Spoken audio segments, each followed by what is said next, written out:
Maayong buntag mga silingan, ako nga pala si Bisdak ng Bicol. Ngayon, bibisitahin natin ang famous historic Cagsawa Ruins. Ito yung church na na-destroy ng Mount Mayon during 18th century.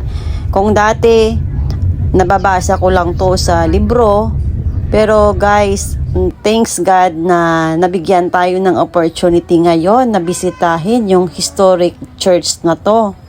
Isa ito sa isang famous tourist destination dito sa Albay.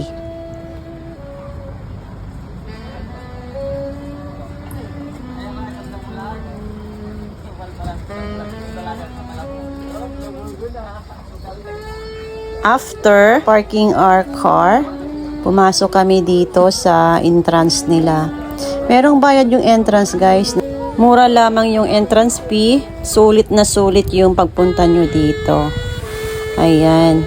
Marami kayong makikita. Maraming foreigners na pumunta. This day na pumunta kami. Kaso nga lang, guys, hindi lang nagpakita si Daragang Magayon. Maulap siya. Pero na-appreciate namin yung mga ruins kung dati nababasa lang namin to sa libro. So mga kapatid, iikotin natin yung buong Cagsawa Church, yung mga ruins nila.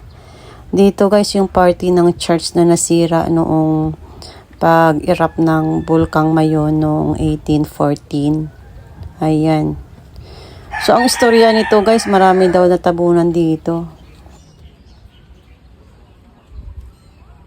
Ayan.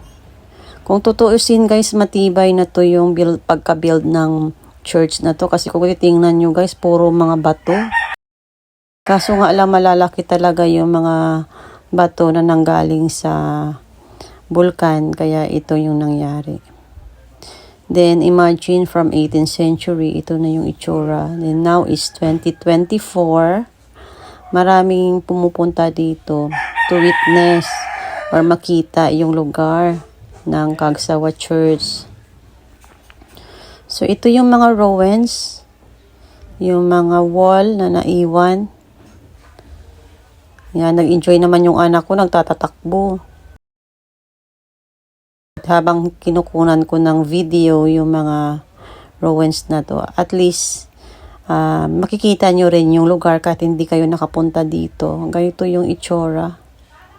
So, yan, walang filter. Raw po yung video na to para makita ninyo yung itsura talaga. Yan.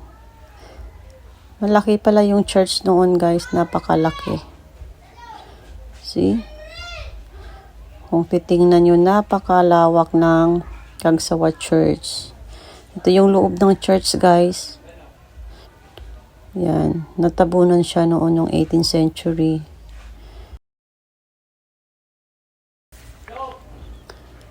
Ito siya. Ang laki-laki. Marami na mga foreigners guys, hindi lang mga Pilipino ang pumupunta dito, nagbibisita. Marami pa rin mga ibang lahi. Yan, na pumupunta dito. Imagine if you are Filipino and want to go to Bicol. Ito guys, ang isa sa pinaka best na puntahan. Kasi beside you witness Cagsawa Ruins, mapuntahan mo to, makikita nyo rin yung view ng Mount Mayon. Yung nag-enjoy naman yung anak ko. Tingnan nyo guys. Yan. Ginagawa niya rin kasi to for school activity niya. And of course, hindi tayo pahuhuli. Kukuha talaga tayo ng napakagandang video para sa bell ng Cagsawa.